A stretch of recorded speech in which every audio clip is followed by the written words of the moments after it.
মিথির দাদার আবার বিয়ে। মিথি নিজেই সাক্ষী থেকে দিচ্ছে। মিথির কপালটা খুবই ভালো, সে কয়েক বছর ছাড়াই তার দাদার বিয়ে খেতে পাচ্ছে। তোমাকে পেয়ে আমি সব থেকে খুশি জানো। নিজের জিনিস যত্নে রাখো, প্রয়োজনে লোহার শিকল দিয়ে, কারণ এই মালটাকে বিশ্বাস নেই, এই সুযোগ পেলেই আবার করবে বিয়ে। আসছে বছর আবার হবে। চুপি চুপি বিয়েটা সেরে নিতে চেয়েছিল, কিন্তু সোশ্যাল মিডিয়াতে সবটাই হলো ফাঁস। একজনের চলছে পৌষ মাস আর আরেকজনের সর্বনাশ।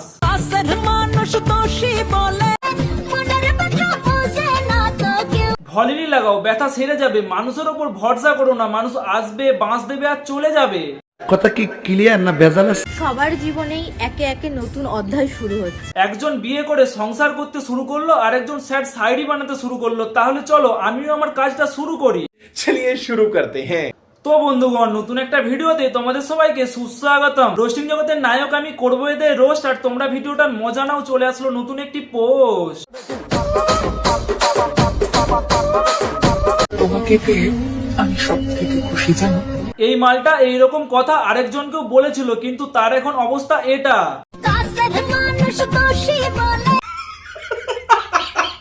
তাই বলি মানুষ হইতে সাবধান, ভেবে চিনতে তারপর কাউকে বিশ্বাস করো। ভালোবাসার সুন্দর যদি মানুষটা ভালো হয়। ভালো না খারাপ সেটা তো সময় বলবে, তবুও সামনে রেখো। এরই মধ্যে না আবার 3 নম্বর চলে আসে। মানুষ ভাবে আমি খুব শক্ত, কারণ আমি চুপ থাকি। কিন্তু তুমি তো লাস্ট কদিন থেকে বেশ ভালোই বলছো। মানুষ ভাবে আমি খুব শক্ত। লাভ নেই, নিব্বিদের মতো সোশ্যাল মিডিয়াতে কেঁদে সে নতুন অধ্যায় শুরু করেছে। পারলে তুমিও শুরু করো।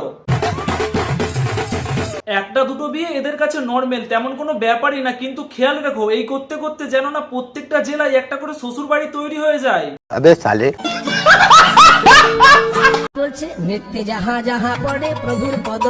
এইভাবেই একদল মানুষ ভগবানকে নিয়ে লেখা একটি গান, আর সেই গানটিকে নিয়ে দিনের পর দিন ছ্যাবলোমা মেরে চলেছে।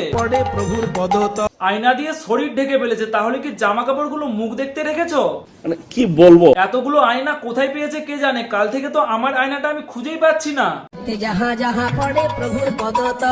বোঝো অবস্থা। পেতনিগুলো আজকাল ভগবানকে ভয় পাচ্ছে না, এরাও ভগবানের গানে নাচছে। কি প্রবলেম? এই সময় মনে হয় পৃথিবীটা উল্টে গেলে ভালো হতো, কারণ কোনো কিছুই তো আর সঠিকভাবে হচ্ছে না, সবকিছুই তো টলমলো করছে। হ্যাঁ, তোমরাই আর কেন বাদ থাকবে? তোমাদের থেকেই তো সবকিছুর খারাপটা শুরু হয়। এই গানটা ভগবানকে উদ্দেশ্য করে বানানো হয়েছিল, আর এরা উদ্দেশ্যটাই পাল্টে দিল। কি মানা যায়?